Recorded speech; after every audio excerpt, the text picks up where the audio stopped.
Being a foster parent can be very rewarding. You can take a child that may not be blood to you, but you don't need blood to be family. You can raise them, nurture them, treat them right, and then they can forge their own path, travel out on whatever journey and wherever life will take them, and you can be so proud of your foster child. And even though, as a foster child, you may wonder, why did your family decide to suddenly abandon you in a cemetery as an infant? Yes, apparently some parents do that. You may want to travel to another country to find out more about your parents. And sometimes good situations can come from that. Other times, you can have bad situations that happen, especially when you travel to a foreign country and you're in a place you don't really know and you go poking your nose around in places that you probably shouldn't be poking your nose in. And if you run into too many bad situations, especially in a foreign country, it might be best to just leave, which is a Shudder original, directed by Alex Herron, not to be confused with The Bird, because Herron actually has one R when The Bird is involved. Various series have been done by Alex. Check out the IMDb page. Same with Thomas Mullestead, who's wrote various movies, or written, as it were, because that is proper English. And this stars Alicia von Rittberg as Hunter. I want to say Alicia is quite lovely, and she plays the grown-up version of said infant that was abandoned by her mother in a cemetery in Massachusetts in 2002, in the rain. Okay, that's a great thing to do. There are circumstances surrounding how she was found. I will get into that in spoilers, just in case nobody has read up on the plot description and they want to find out what somebody in video form has to say. And if you're tuning in, thank you very much.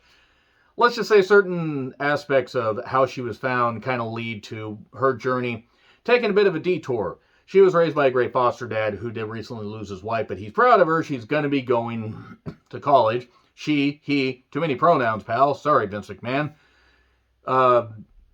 Hunter is going to go to Georgetown University after taking a detour to fly to Bergen, Norway. And there she talks to various people that knew her mother, and eventually finds out that as she peels back the layers on the story and tries to solve this mystery, she finds out she might be history, Norwegian tales, woohoo. It has good atmosphere, the acting isn't all that bad, but the characters, unfortunately, are one note, and the third act totally undoes it as far as tonal shift. And I get where they were going with it. They wanted to build some suspense. It's a very nice suspense. You don't need a third or fourth story. You could stop building right now. This movie also could have benefited from having about 15 minutes cut off. And some of the nighttime shots work, and then other times I think it's almost dark just for the sake of it, maybe to hide the fact that they had a limited budget. I don't really know. Because sometimes making a movie so goddamn dark you can't see what the fuck is going on isn't exactly a great way to do proper filmmaking. But Alicia does fine. We go only a few minutes before we get to the credits, at least, after the baby is found in the cemetery. And then pretty quickly she flies to Norway. Somehow the dad doesn't know about this. Apparently she had a bunch of money and said, that's fine, I'll just fly here. And she finds an old bandmate that knew her mother because of Norwegian black death metal, I guess, as it's described in the movie. And she finds out about various family members that knew her mother, said her mother had issues, and then certain layers of this onion get peeled back, and the mystery gets revealed, even though it's pretty obvious who the villains are. In fact, none of this movie is particularly shocking, and it does, again, get really messy in the third act, but it's not bad. It's not a bad movie. It's above average, but I was ready to give it a higher grade until it kind of revealed all the stuff, and I was like, okay, yeah, I assumed that much. Nothing's really shocking. Also, some of the characters do some really stupid things, especially in said third act, that just absolutely make me laugh. I mean, my God. And actually, within the second half of the movie, some characters are just doing stupid shit. And also, and I'm not saying that this is improbable, but it's funny how it's set in Norway, and everybody speaks pretty perfect English.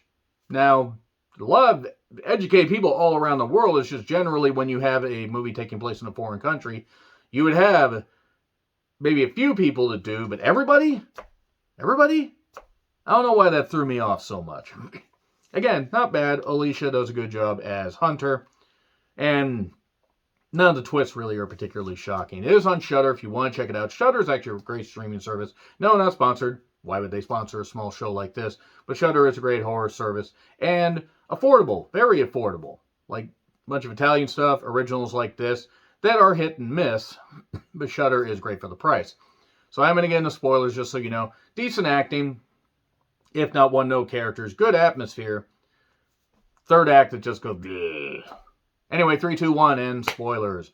Okay, so in the abandoned cemetery, or abandoned in the cemetery, because if it was an abandoned cemetery, that would imply that all the corpses got up and walked away. You moved the gravestones, but you never moved the bodies. Would have been better if we got in a poltergeist-like ending.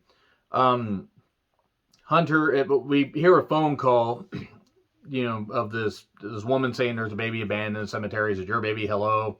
Cops find her, and she's wrapped in a satanic blanket with a cross on her. Now, why is this cross on her? We find out later. She talks to the dad. She finds some stuff in the basement, takes a necklace with her that's still there, and takes off for Georgetown University. Then goes to the airport. There is parking in Massachusetts, which means that this movie is a work of fiction. I have been to Massachusetts, various areas, and there is not a lot of parking. Also, the roads are kind of shit. The buildings are really old. Massachusetts is a beautiful place, but good God, the parking is terrible. Especially Boston and the environs. Pretty much anywhere around Boston. Lynn, all those places. I mean, again, beautiful scenery, bad parking. So she goes to Bergen, Norway. Everybody speaks perfect English in Norwegian.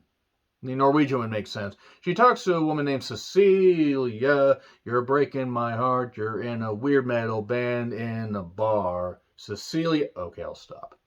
So Cecilia knew her mother. Says, I'm not your mother, even though you think they actually did kind of look familiar, or, close to each other. So I could see why they would say that. But she's actually the child of two people named Anna and Kristen. Kristen, who used to be, I believe, their bassist, all about that bass, and cultist. And Anna was his girlfriend, or wife, girlfriend. She was pregnant. She had the baby, went completely nuts. And Kristen ended up killing her. Or did he? He set fire to a local church, and then he's in an institution that she goes to interview him. He, too many pronouns, pal. Sorry, Vince McMahon.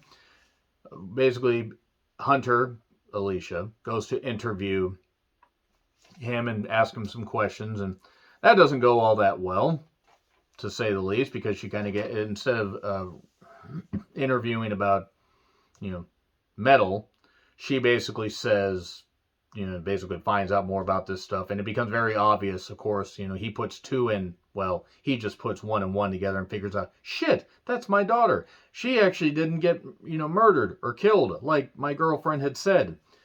And also there was, and I think this is more of just her line, but she says, I'm 25, which would have meant this movie was taking place in 2027. And hello, movie from the future. So then she decides to go on a ferry after finding out more about Cecilia, or from Cecilia, and she goes to this weird island area in Norway or something, and finds out more about her mom's family, including granddad, Torsten, who, he's evil. He's evil. I'm just going to say that right there. This isn't really shocking. There's also a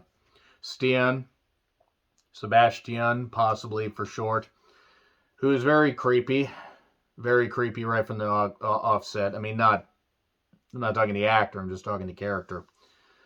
And they're having dinner. She's accepted. Well, you found us. That's important. That's always something you want to hear. You found us. Ha ha ha ha ha ha. So Hunter wants to find her mom's diary. She thinks her mom's diary is somewhere, around a particular area. Torsten said, I don't want to live through this again. Please just drop it. And there's a reason why he says that. Stian offers to help. And then she's abandoned at the house while he just takes off suddenly, almost like he's evil. Gee, I wonder. And then she finds that diary, but she ends up getting spooked by a ghost. And then Torsten basically kicks her out. Says, nope, leave.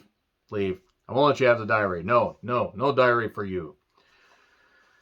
And then she talks to the clearly evil, Stan, who is the son of the aunt. Well, son of the uncle and the aunt by marriage. And he's on the boat, the Norwegian banana boat, hey, I'll help you get the diary, because Tornston has a youth group thing. Youth group, where he is, gone from 6 to 9. Nice. And they go to explore. She notices he's stealing money from the house. At least you can kind of think that, because she says it, because you can't really see what the fuck's going on. And then he tries to assault her. Yes, in that way. That's blood. That's blood, dude. That's blood. She's close to blood related. That's gross. Why do movies need to imply incest? We're not what Josiah saw. Fuck what Josiah saw. Nevertheless, she hits him in the head with a pan. I guess that scene didn't pan out. It's a home skillet. Okay, I'll stop. And it turns out that Cecilia has an ex conveniently in the hospital and says, "Oh, don't worry. You gave him a skull fracture and a concussion, but he'll be fine." Okay. And then she's going to try to go and get away. It turns out, by the way, that that diary is not actually hers. The diary is somebody else's. Whose is it? Or maybe Cecilia was protecting her. Instead of leaving the country at this point, doing the smart thing after you assaulted somebody in a foreign country, go back to the house and explore and find the... After you talk to Kristen, by the way, a little bit, and he says, I didn't kill your mother. And this ghost has been telling you to leave. No, it's saying L-I-V. That's the name of her cousin that went missing. Church burning down, cousin missing, dead, and a ghost that's been telling her to leave. And that's actually the name of her. It turns out that she actually was named Leave, L-I-V, after said cousin went missing. Then she goes back to the house. She ends up finding that her mother has been chained in a secret room all this time, gets trapped by Olav, the husband of the aunt. The aunt totally disappears from this movie, by the way.